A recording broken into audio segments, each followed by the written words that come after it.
Welcome back to Political Spirits, and I'm your host, Franklin Rye. We still stand for the proposition that the left and the right should have a few drinks and talk. Compromise is not a requirement.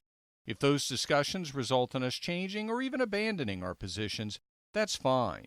If they don't, that's fine too. We just need to talk to each other. In that way, we can unify through speech. And if the discussion becomes a bit heated, at the end of the night, we should still be able to split up the bar tab and be on our way. So what are we going to talk about this week? Let's talk for a moment about the latest regarding everybody's favorite attention-grabbing extreme left-wing congresswoman. Alexandria Ocasio-Cortez, or AOC, has been publicly squabbling with Democrat Speaker of the House Nancy Pelosi. Every week when I see what AOC has pulled to keep her name in the news, I keep thinking she's finally gone too far and the Democrat leadership is going to shut her down.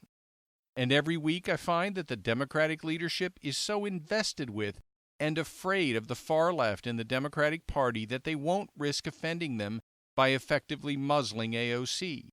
Incredibly, it didn't even happen a few weeks ago when rumors were circulating that she intended to pursue Senate Minority Leader Chuck Schumer's seat, actually primarying the most powerful Democrat in the Senate. Later, she even appeared to label Nancy Pelosi as racist.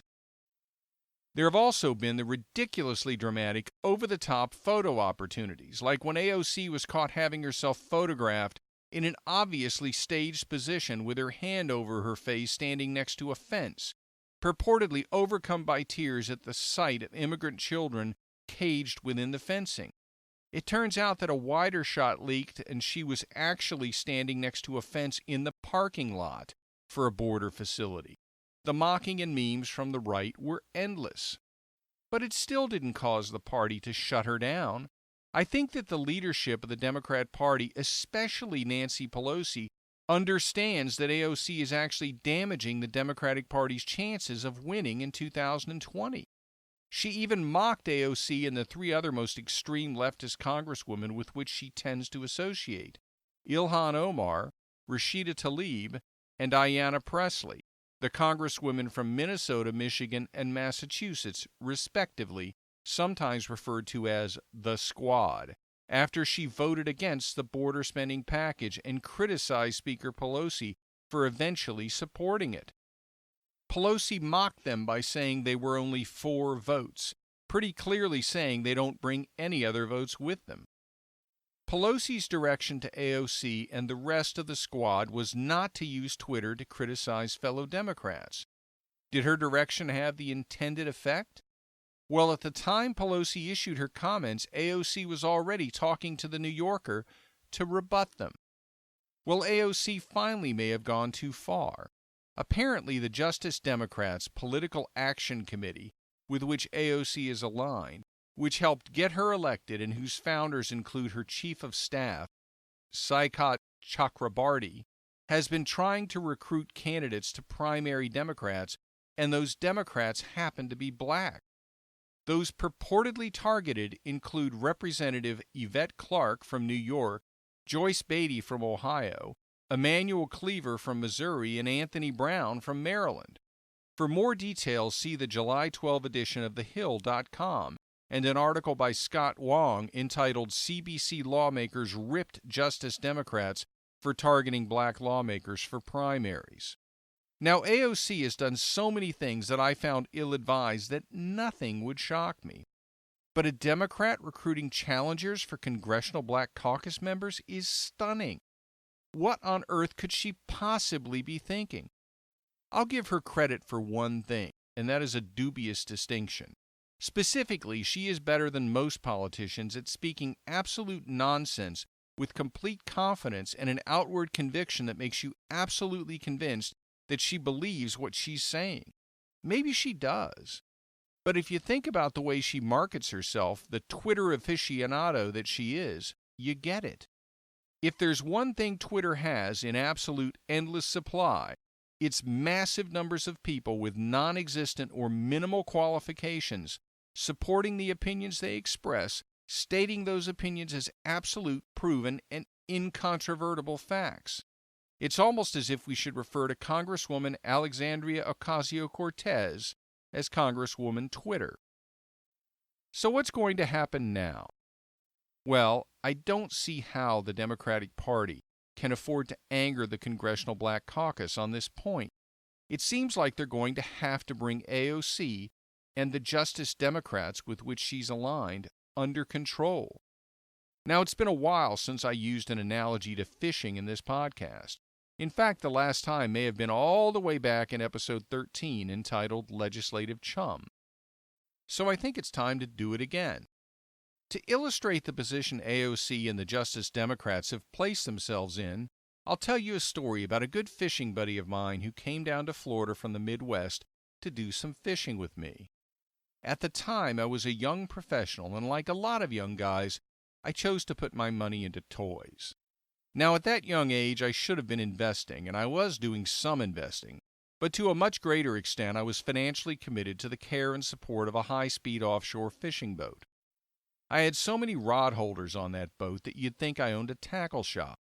It was so fast that even though it was in fact very much a fishing boat, I would occasionally take on offshore cigarette boats in informal races down the coast back to the harbor and sometimes beat them. I'm not quite sure there's anything that angers a middle-aged cigarette boat driver more while he's bouncing through the waves, getting alternately smacked in the face by his gold chains and his man boobs, than to be beaten by a fishing boat. Of course, the problem with those impromptu races is you practically have to drag a supertanker along with you to keep the motors fueled up. But oh well, such is foolish youth.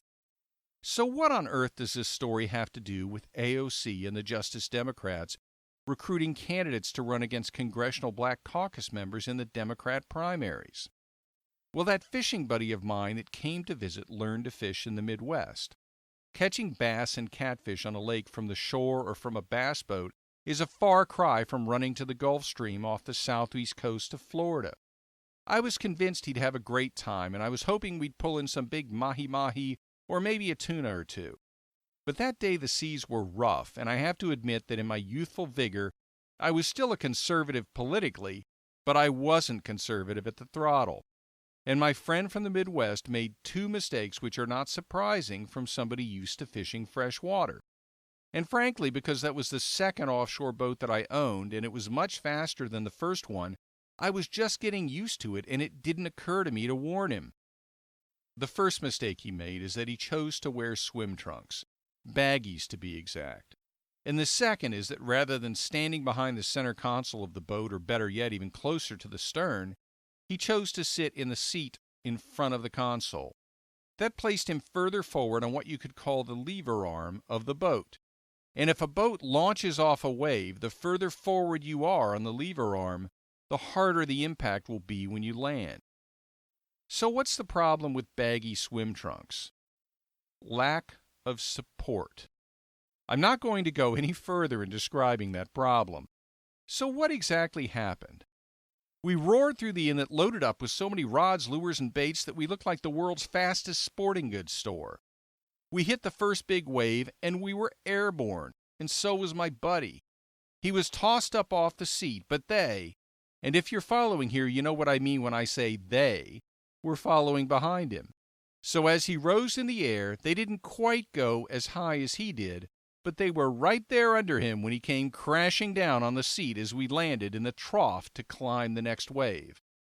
Now, I'm a dog lover, and I really love lap dogs. Nothing's quite as relaxing after a stressful day as sitting and petting a soft, lovable lap dog. So I would never hurt or even make fun of a dog in pain.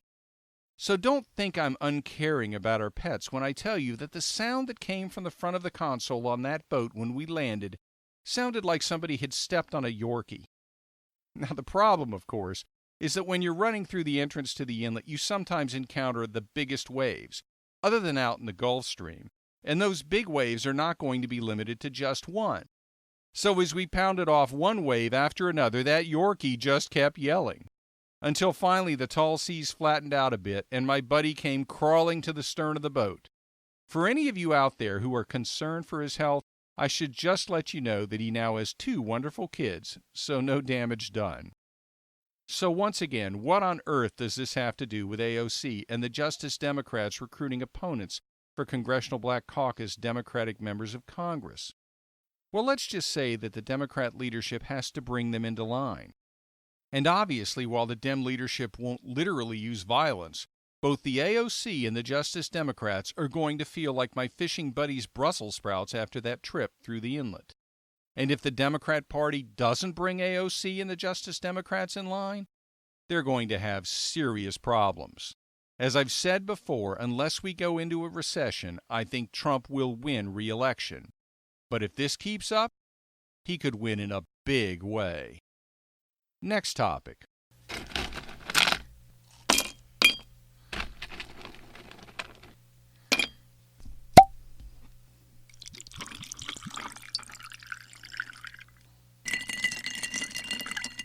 Why can't Hollywood be subtle anymore?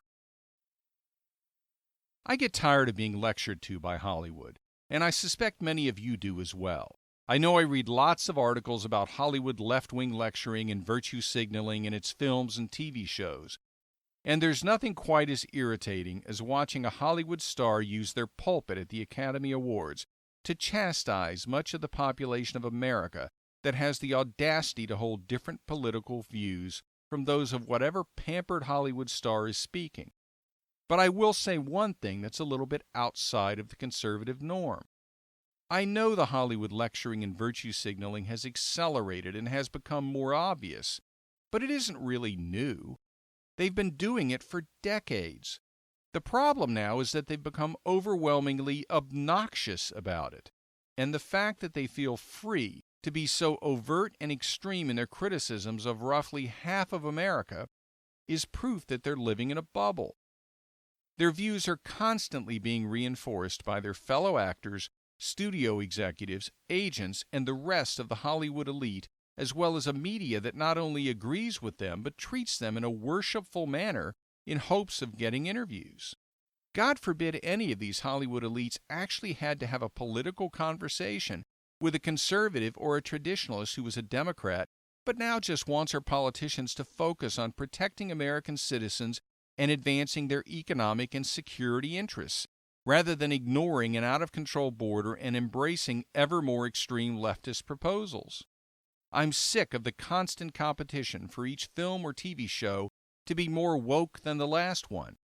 And by the way, Hollywood, there's absolutely nothing original and nothing creative about taking a movie that's already been made and then remaking it with a female cast. It's just so darn lazy, and frankly, it makes you look like you've run out of ideas, which when it comes to films might be perilously close to being the case.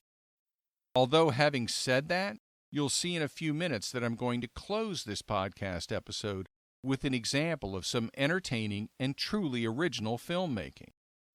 So what am I saying to Hollywood about the lecturing and the competition to see who can be the most woke? I'm saying you need to tone it down. Every conservative would love to see Hollywood actually making some movies that make conservative points, pay respect to our history, respect to our armed services, and respect to the heartland of the country.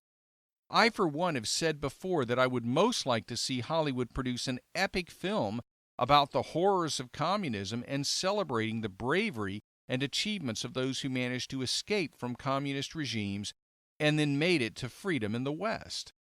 But I'm not holding my breath. So I'm not holding my breath for that. But what do I want to see that might be more likely? Well, frankly, I'd like to see Hollywood tone it down.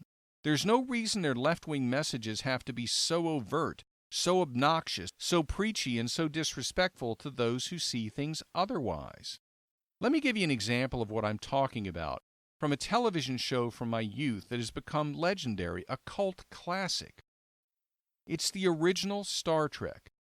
You can't beat the unique overacting of William Shatner, the perfectly played stoicism from Leonard Nimoy, and the humorous odd couple vibe between Nimoy's Spock and DeForest Kelley's McCoy or Bones. So why do I bring up Star Trek? Because at its heart was an extremely political message. It was directed at one of the most controversial issues in American history, one which nearly tore the country apart and which had a worldwide impact. Star Trek took a position on that controversial subject, and it wasn't a passing reference. It made that position central to the theme of the television show, a central tenet of the laws of the fictitious future which it created. What am I talking about? I'm talking about the Prime Directive.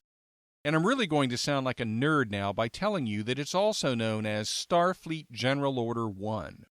Okay, I'll order a pocket protector. So what was the Prime Directive? It was the standing order, the guiding principle that members of Starfleet were not to interfere with the internal and natural development of alien civilizations. So how is that a political statement? It was a statement in opposition to the Vietnam War. This was filmed during the Vietnam War. Once you think about it, you see it, but it isn't painfully obvious when you watch the show. The producers of the show were saying that we should leave Vietnam to sort out its own problems. But they did it in such a way that the message was subtle. They didn't hit the viewers over the head with it. They didn't lecture them. They didn't get into a competition with other shows to see just how obvious they could make the message. Hollywood could learn a lot from the way the writers and producers of Star Trek delivered the political message they wanted to deliver without lecturing or insulting their viewers. I'm worried about the future of film in America. I've said it before that I grew up loving the movie-going experience, and I fear that it won't be there for my grandkids when I have them. Hollywood needs to change, and one of the ways they need to change is to stop insulting half of their potential audience. If they just learned that lesson from Star Trek, perhaps the movie industry could live long and prosper. Next topic.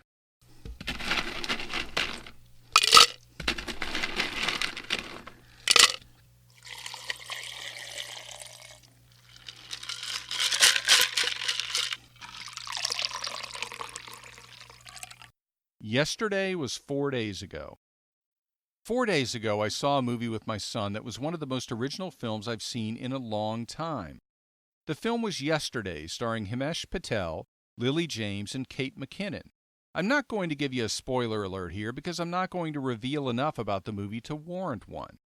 I'll reveal the premise of the film, but you get that just from watching the trailer. The film is premised on a worldwide event occurring which inexplicably results in history changing, including in a way that is central to the entire movie. For some reason, after that event occurs, nobody knows who the Beatles were. They don't know the band and they don't know their songs. A struggling musician named Jack Malik, played by Himesh Patel, decides to use that bizarre circumstance to his advantage and begins performing and recording the songs of the Beatles, as if they were his own, and understandably ends up becoming celebrated as the world's greatest songwriter. I rarely laugh out loud at movies anymore. Comedy just doesn't seem to be the strong point of film these days. But I did laugh out loud a couple of times during Yesterday, and rarely am I completely surprised by a film concept. But the moment I saw the preview for Yesterday, I told myself I have to see that. I had never thought of a film premise quite like it. I'm sure there have been some other movies since then, and I just can't think of them now, but the last time I was totally surprised by a film storyline was in The Matrix, and that was 20 years ago. If only they'd stop revealing so darn many details in trailers, I might have been surprised in the movie theater rather than when I saw the trailer for Yesterday. But to be honest, if that detail hadn't been revealed in the trailer, I might never have gone to the theater to see the movie to begin with. The bottom line is Yesterday is an excellent movie. In fact, if the entire film was as good as the first third, it would be one of the best movies I've seen in years. But the last two-thirds don't quite live up to the rest of it, although it's still an excellent film. It's more than well worth seeing, so go even if you have to go at night for full price. You won't regret it. And I'll be back next week and looking forward to you listening to another episode of Political Spirits. You won't regret it either. So please join me and tell your friends about Political Spirits, and follow me on Twitter at Franklin Rye. This is Franklin Rye. Thank you for listening.